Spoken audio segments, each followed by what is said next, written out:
Hello students, this is Gangesh. Student, today we are going to learn grammar.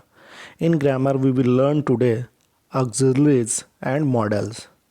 तो student आज हम जो read कर रहे हैं वो किसके बारे में रीड कर रहे हैं? ऑक्सिलरी एंड मॉडल्स के बारे में, ठीक है। तो यहाँ पे देखते हैं, सबसे पहले इसकी डेफिनेशन देख लेते हैं कि ऑक्सिलरी क्या है। क्या an auxiliary verb is a helping verb, ठीक है। ऑक्सिलरी वर्ब क्या है? हेल्पिंग वर्ब है। हेल्पिंग वर्ब जैसे आप जानते ना कि जैसे I am going to school, तो यहाँ पे एम क्या हो गया? ऑक्सिलरी वर्ब की तरह हो गया। Helping verb because it helps the principal verb, ये किसको मदद करता है? प्रिंसिपल वर्ब को मदद करता है, ठीक है।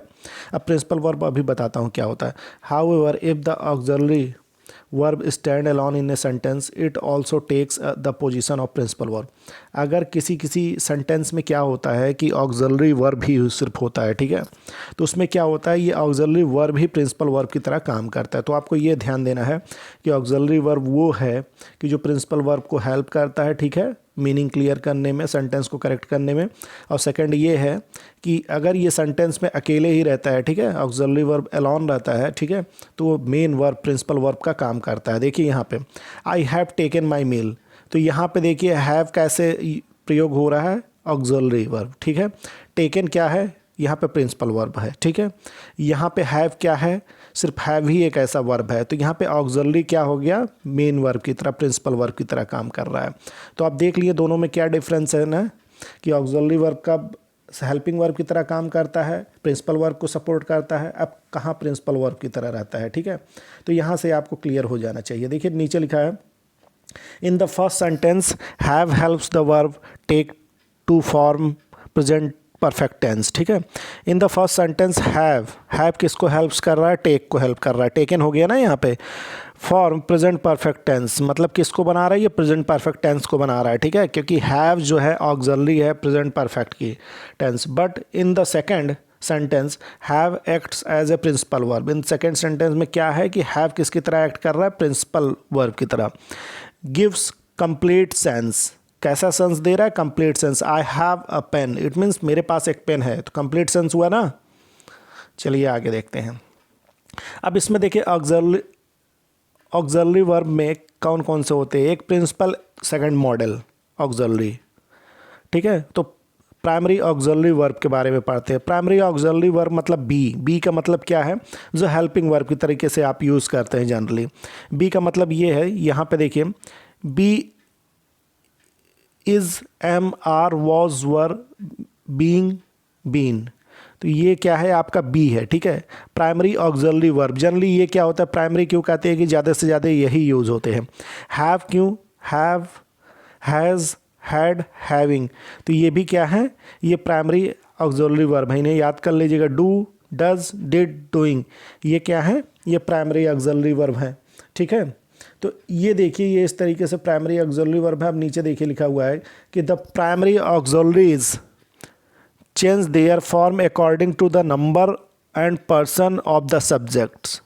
अब इसमें क्या होता है कि प्राइमरी ऑक्सिलरीज क्या होते हैं कि सबसे पहले ये आपको इस सब्जेक्ट को देखते हैं। जैसे थोड़ी देर के I am going to play, तो आई के साथ क्या लगा? एम लगा। अभी यही आप बात कहेंगे we are going to play, तो वी के साथ यही एम नहीं रह जाएगा, ये आर हो जाएगा, ठीक है। क्यों?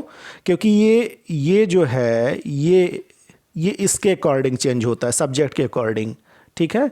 तो सब्जेक्ट बदला तो हमारी प्राइमरी ऑक्सिलरी भी बदली, ठीक है। चलिए आगे देखते हैं। अब यहाँ पे देखिए I do but he does, देखिए आई के साथ डू लगा बट ही के साथ डज लग गया। क्यों? क्योंकि आई के जगह पे जब ही आएगा तो डू के जगह पे डज हो जाएगा। अब समझ रहे हैं ना इस बात को? यहाँ कहने का मतलब ये है कि जब सब्जेक्ट आपका चेंज होता है तो ऑक्सिलरी भी चेंज होती है, ठीक है, हेल्पिंग वर्ब भी चेंज होता है। I am but he is, am यहाँ पे आई के साथ लगा है बट यहाँ पे ही के साथ इज़ लग गया है, तो ही क्या है? सब्जेक्ट है, आई क्या है? सब्जेक्ट है। जब आई एंड ही चेंज हो रहा है तो यहाँ पे आप देखेंगे ना कि किस तरीके से आपकी ऑक्सिलरी भी चेंज हो गई। ही वॉज बट दे वर, तो यहाँ भी सेम कंडीशन है कि किस तरीके से चेंज होगा। चलिए आगे देखते हैं। शैल, should, will, would, can, could, may, might, must, ought to, need, dare and used to. Modal auxiliaries do not change according to the gender and number of the subject. अब जैसे ऊपर वाले सेंटेंस में हुआ था कि आपको देखने में ये चीज़ें लगी थी कि जैसा आपका सब्जेक्ट होगा फिर वैसे ही आपके उसी के अकॉर्डिंग आपका क्या होगा, ऑक्सिलरी होगी, लेकिन वो प्राइमरी ऑक्सिलरी थी तो वो तो चेंज हो जाती है, लेकिन जो हम मॉडल ऑक्सिलरीज के बारे में पढ़ते हैं वो चेंज नहीं होती है। तो अब इसके बाद में चाहे आपका सब्जेक्ट कुछ भी हो, ठीक है, तो उसे उससे कुछ लेना देना नहीं है। तो यहाँ पे modal auxiliaries do not change according to the gender and number, किसके अकॉर्डिंग, जेंडर और नंबर के अकॉर्डिंग नहीं चेंज होती है, ठीक है। अब जेंडर कोई भी हो, थोड़ी देर के लिए ही, इज़, सी, इज़, तो यहाँ पे जेंडर कुछ भी हो कोई फ़र्क नहीं पड़ता है मॉडल ऑक्सिलरीज के। ऑफ द सब्जेक्ट, ठीक है, सब्जेक्ट कुछ भी हो, जेंडर किसी भी जेंडर का सब्जेक्ट हो, किसी भी नंबर का सब्जेक्ट हो, इससे कोई फ़र्क नहीं पड़ता। आई कैन, यू कैन, आई के साथ भी कैन लगेगा, यू के साथ भी कैन लगेगा, ही के साथ भी कैन लगेगा, शी के साथ भी कैन लगेगा, दे के साथ भी कैन लगेगा। इसमें सब्जेक्ट का कोई फ़र्क नहीं पड़ता। Modal auxiliaries are called modal. अब इसे मॉडल ऑक्सिलरीज को मॉडल क्यों कहते हैं, modals, because they express the mode और मैनर। ये क्या एक्सप्रेस करते हैं, एक मोड, एक मैनर, कि किसी चीज़ को किस तरीके से आपका वर्क हो रहा है, ठीक है। Of the action denoted by main verb, ठीक है, ये किसको डिनोटेड करते हैं, मेन वर्ब को, कि मेन वर्ब के द्वारा कैसे काम हो रहा है। देखिए मॉडल एक्स कैरेक्टरिस्टिक आप देख लीजिए कि मॉडल ऑक्सिलरीज का कैरेक्टरिस्टिक क्या होता है। देखिए कैरेक्टरिस्टिक ऑफ मॉडल ऑक्सिलरीज, अब यहाँ पे models express a wide variety of meaning. अब इसमें वाइड वैरायटी ऑफ मीनिंग होता है। These model express imaginary actions, ठीक है, जो आप इमेजिन करते हैं वो भी आपका ये मॉडल क्या करते हैं कि एक्सप्रेस करते हैं, वो भी आपकी इमेजिनरी एक्शन को। फॉर एग्जाम्पल एबिलिटी, थोड़ी देर के लिए एबिलिटी के लिए आप अपने चीज़ों में पूछे आई कैन रीड इंग्लिश, ठीक है, तो इसका मतलब क्या होगा, ये आपकी एबिलिटी से रिलेटेड होगा। तो कहीं ना कहीं ये इमेजिनरी एक्शंस कुछ हैं ऐसे, power, permission, request, possibility, willingness etcetera, as I can do this work. तो यहाँ पे क्या है, एबिलिटी है, ठीक है, ये बता रहा है कि हाँ मैं इस काम को कर सकता हूँ। Modals are not used alone, ये अकेले कभी नहीं यूज़ होते। जैसे प्राइमरी ऑक्सिलरी कभी कभी हो सकता था ना, अकेले यूज़ होता था तो फिर क्या करता था, प्रिंसिपल ऑक्सिलरी का प्रिंसिपल वर्ब का काम करता था, बट ये ऐसा कुछ नहीं है, ये अपने साथ एक वर्ब लेके आएगा ही आएगा। Always used with the main verb, इसके साथ एक मेन वर्ब होगा ही होगा, ठीक। चलिए आगे देखते हैं। अब इसके बाद यहाँ पे देख लीजिए कि the forms of modal do not change according to the number और पर्सन। अब इसमें क्या है कि ये number of person of the subject, हमारा सब्जेक्ट कुछ भी हो लेकिन ये हमारा मॉडल ऑक्सिलरीज जो है वो कभी चेंज नहीं होता है, ठीक है, वो अपने ही तरीके से आएगा। चाहे वी कैन कह लीजिए, चाहे आई कैन कह लीजिए, चाहे ही कैन कह लीजिए, चाहे सी कैन कह लीजिए, बात एक ही होगी। Modal do not have I N G form, अब इनके पास कोई ऐसा फॉर्म नहीं होता आई एन जी फॉर्म, ठीक है। ही कैनिंग कहीं नहीं होगा, ही कैन ही होगा, ठीक है। और third form of the verb, इसके पास सिर्फ एक ही फॉर्म होता है, इन्फिनिटिव फॉर्म। इन्फिनिटिव फॉर्म मतलब जैसा का जैसा रहता है वैसा ही, जैसे ही कैन के बाद गो आएगा, ही कैन गोइंग कभी नहीं आ सकता है, ठीक है।